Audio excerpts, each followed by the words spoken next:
Welcome back to the channel. It is Thursday, February 20th. We've got some college basketball to dive into. I've got 4 plays that I found off of this slate that I am going to look at here in this video right here. But before we dive into those, let's take a look back to Sunday, our last college basketball video, and how we ended up doing on the day. You're going to see those results pull up right here to the right. And you can see that we went 2 and 3 as far as wins and losses are concerned. But as far as units are concerned, the way that we played that, we put some half units on some quarter units on some others. We didn't go crazy with it being the first college basketball video on the year, so we don't lose any money. We didn't win any money either, right? Which is the goal at the end of the day. Ultimately, the goal is to have a great time sports betting, right? That's why we do this. We want to have some fun placing our wagers on these games and adding a little bit of excitement into it, right? But it's a nice little bonus when we win some money on the side too, right? That's that nice little bonus right there. So that's what we're looking to do here in this video today. Let's win some cash while enjoying wagering on these games. So let's go ahead and jump over to Outlier, guys. Like I said, I got 4 plays I'm going to look at. We're going to jump into Outlier to look at that first play. First game I'm going to be looking at, it's got a 7 p.m. tip-off. I'm looking at the Campbell Fighting Camels, the North Carolina A&T Aggies. Man, some of these names for these college basketball teams kill me. The Fighting Camels. Come on, man. We could do better than that, right? But it makes for a good laugh, at least. We'll give it that. I'm looking at the total in this one. It's sitting at 136.5. I'm going to be looking at that under. So we can see this line opened up at 137.5. Money has come in. It has gone down to 136.5 so far. We can get that at minus 105 on DraftKings. And the under has hit in 4 straight between these two head-to-head. We look at the Ken Pom rankings for these guys. Campbell's sitting at 226 offensively, 129th defensively, and 243 when it comes to adjusted tempo. And that's just basically the possessions per 40 minutes for each team, and that's adjusted to their opponent. So they're sitting only at 243 in terms of pace, basically.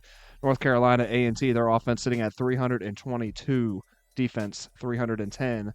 Their pace, adjusted tempo, 48th. So a little bit of a concern there, but if you come down here, we can see North Carolina A&T, they have hit under this line in 4 straight games.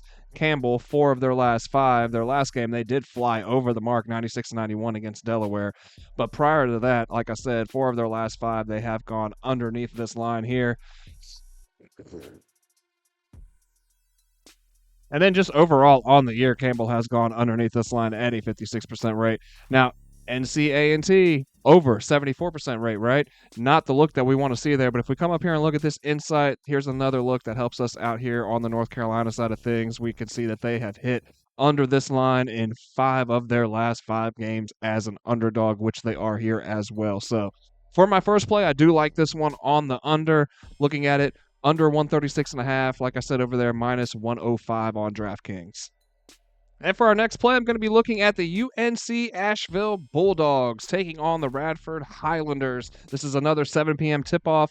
UNC coming in with a 19-7 record, 10-2 in conference play here in the Big South. Radford 16-11 overall, but just 6-6 in conference play so far here in the Big South as well. Let's look at these guys on the money line. Obviously, I'm going to be looking at UNCA as a dog right now. They are plus 130. Which is surprising to me.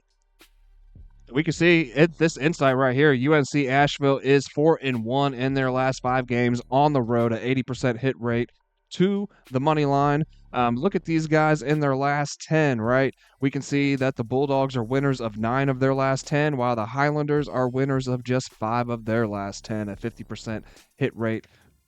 Then we can look at them on the year with their home and away records, right? We can see Radford does have a good home record. They are sitting at, 8-2 overall at home, while UNCA is just 6-7. But we can see that in their last 5 here, UNCA has actually won 4 of their last 5. So definitely making some strides in that aspect as well.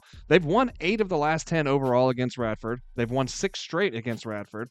And like I said, man, they've got the better conference record as well. So all things considered, we looked at that inside already. UNC Asheville 4-1 on the road in their last 5. All things considered, man, give me the Bulldogs here on the money line at plus money.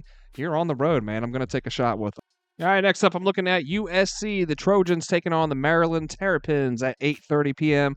Maryland's 20-6. They are ranked 20th in the nation, 10-5 in conference play, while USC 14-11, 6-8 in conference play. With that said, though, I'm looking at USC with the points here, plus 12.5. Feels like a lot to be laying with Maryland. I can't lie. I can see where the books are with this, but I can also see the potential for USC to cover this one, and that's where we're going to lean at here. Let's look at this insight. First of all, we can see that the Trojans are 7-2 against the spread in their last 9 games on the road. That's a 78% hit rate, clearing this 12.5 mark. So we definitely like to see that there. 7 of their last 9. We love that. Let's look at them in their last 10. We can see also USC hitting at a 80% rate to this 12.5 line, while Maryland just covering that line at a 20% rate themselves. They did in their last game against Iowa. Quite the blowout there, 101-75, but you can see a lot of red over here. So definitely looking good for USC in that aspect. Now let's look at the Ken Pom rankings here, or just talk about it real quick anyways, and we can see that look, USC offensively, they're sitting at 50th. Defensively, 79th. They have a net rating of plus 13.81. Maryland offensively, 17th. Defensively, 21st. Net rating of plus 25.09. So definitely got the better numbers here, right? Although USC's numbers are not shabby by any means, especially considering their record. They are a lot better than what that record is indicating. But this is a big reason why. Let's look at their strength of schedules, right, on the Ken Pom rankings as well. We can see the strength of schedules net rating for Maryland sitting at 60th, while USC is sitting at 48th. So they've played the tougher schedule so far. And let's just look at it for the season, right? And we can see that USC is covering this line at an 84% rate, Maryland only 50%. With all things considered, guys, I'm leaning towards USC on this side. They have the size to hang with Maryland as well. And last up, looking at Loyola Marymount, the Lions taking on Santa Clara, the Broncos. That's 11 p.m. tip-off, last game on the slate today. 15-12 is Loyola Marymount coming into this one, 7-8 in conference play, while Santa Clara 17-10, 9-5 in conference play. Going to be looking at the total in this one as well, and I'm going to be taking a look at the under. It is sitting at 148.5. We can get that under right now at minus 105 over there at Caesars. Let's go ahead and look at this just a little bit here, guys. We pop open this outlier, this insight, right? The under is hit in 5 of Santa Clara's last 6 games as a favorite, which they are in this one. 83% hit rate in those 6 games. For the Ken Pom rankings on this one, man, Loyola Marymount, 244th offensively. They are 99th defensively, with an adjusted tempo rate of 191, while Santa Clara sitting at 47th offensively, 88 defensively, with an adjusted tempo of 126. The under is hit between these two in 4 straight times. We can see 3 straight here in outlier. It's actually gone back 4 straight times. 5 of the last 6 meetings between these two. So definitely like the under in this one here. When these two teams meet, you can see they're coming well below that line too. 125, 120, and 111 in their last 3. That 111 is that meeting this year back in mid-January. So I like the under here. I see it sitting all the way up at 148.5, and I'm wondering why it opened up at 146.5, and it's actually gone up. So definitely leads me to believe, the money is coming in on the over. 56% of the money on the over. I'm not there, man. I'm not there at all. I'm definitely looking at the under in this one.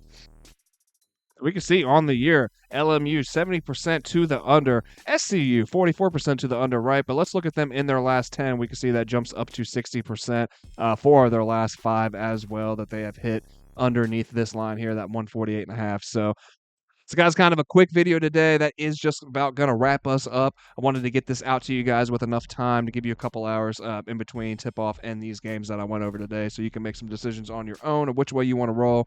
I do look in the future to get these out. The goal is the night before. That way you guys have plenty of time, and I can go over some more stuff as well. It's been a crazy week over here on my side of things, man. Live in Ohio, and just tons of snow, and it's really throwing a wrench in everything. Can't even say tons of snow, just enough to like be a pain in the ass.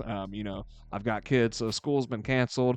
Mother-in-law watches the kids, helps us get them to the bus, this, that, and the other. She was in the hospital. She's better now, thankfully. Shout out to her. But just been a crazy week. So like time has been limited, and time's been all over the place where I've actually had some free time. So been hard to catch any kind of rhythm here, to catch a rhythm with these videos here as I'm just starting off these college basketball videos. But a lot of words there. Sorry, kind of went off on a little rant there to just let you guys know that the goal is ultimately to have videos on Thursday and Sunday for college basketball right now currently.